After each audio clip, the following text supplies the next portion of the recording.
Now, this Walther PDP is a CO2 powered BB gun, and a very cool one at that.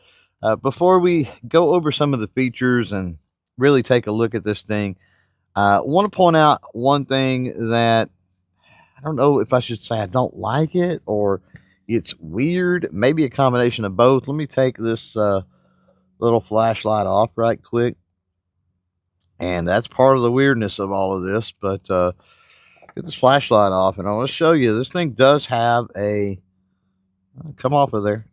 Come off of there. There we go. This thing does have a safety, and that safety is right here.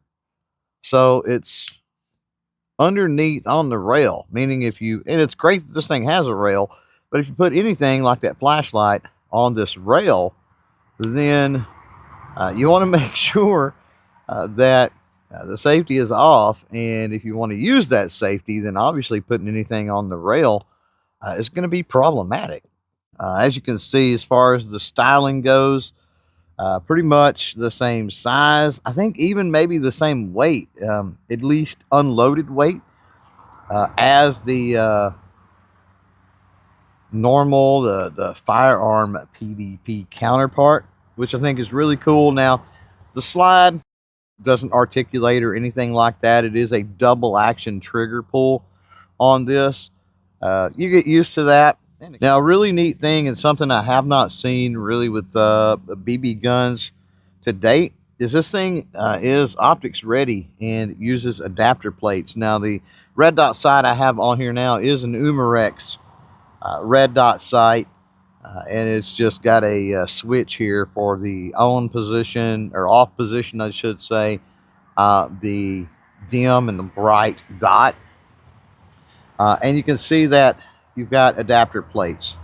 Now, there are no adapter plates included, I should say, with this, but Umarex does have a set of adapter plates to cover any optics as far as footprint design, RMR, RMSC, and what is it, the Dr. Noblex, maybe. So there is that, and it does look cool with an optic, and it's a whole lot of fun. So you can mimic, your carry PDP, competition PDP, whatever it might be, if you so choose. Now, the way that this thing loads up is right here. It uses these magazines for your BBs, and you've got this little spring loaded thingy right here. You push up and into that notch, and then you can load 15. It's 15 shot magazine, 15 BBs into that hole. Trip that, and you're ready to go as far as your magazine.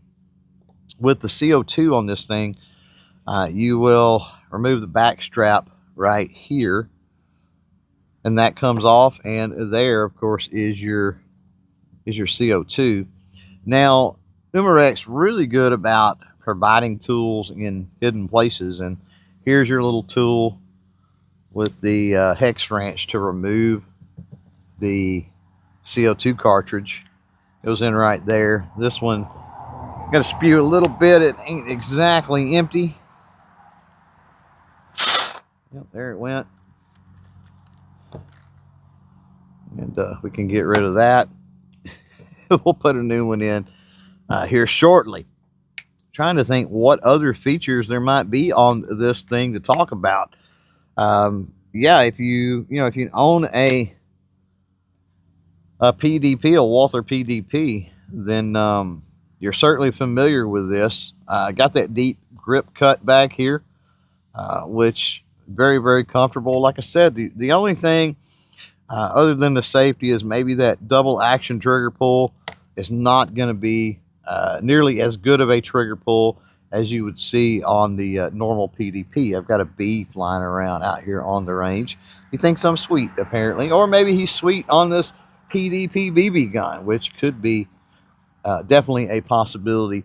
Again, you got no articulation really on anything here. The takedown, the slide release. The only thing really that works on this thing is that mag release button. You do have the 3-dot, 2 rear, 1 front, 3-dot style sights on this thing. should you choose not to run the optic. And yeah, that's about all I can think of. So I want to do two things with this today. I want to, first of all, run some BBs out of this through a chrono, just to kind of get an idea of where the consistency lies with this thing as far as the velocities go of those BBs. And then I want to turn around and do some accuracy testing, but I don't really want to go too crazy with the yardage. I'm thinking maybe 5 yards or something like that with this thing. Probably sufficient because, you know, it is a BB gun. So it's going to be for, you know, some type of practice or training, or maybe just out plinking around and having a little fun, right? So, yeah, let's get the chrono over here, and I guess we'll get started with that first. All right, here we go with a fresh CO2 cartridge. 803, and that can't be right. Got to be a misread. 803 again. Got to be a misread. 401. That's probably right. 321. 401. 321. 321. 267. 267.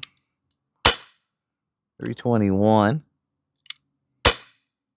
267. 267. 267. 267. And 267. All right, let's load up another magazine and see how it works on the second mag. All right, second magazine now. And that was really strange. It sort of seemed like it almost like it had to prime. But let's run this second mag. It's 401. 401. 321. 321. 267. 267. 267. 267. Consistent now, at least. 267. 267. 267. Ooh, 229. 229. Starting to lose power now, I think. Oh, no, 401. Interesting. And 321. Now, let's put some shots on paper. Same type scenario with a fresh CO2 cartridge, and see what kind of difference those changes in velocity actually make when we talk about accuracy. Okay, this is going to be interesting, I think. Here's our two targets. One on the left was the first magazine, one on the right, the second magazine. And that first magazine, a little bit larger group than the second magazine. So what we seen with the chrono was that that first magazine seemed to be a little more erratic as far as the velocities go, whereas the second mag seemed to be a little more consistent. And I think that has proven itself out here with the accuracy test at 5 yards. Yeah, we definitely are doing way better on the second mag than we are on the first, and I think we know why.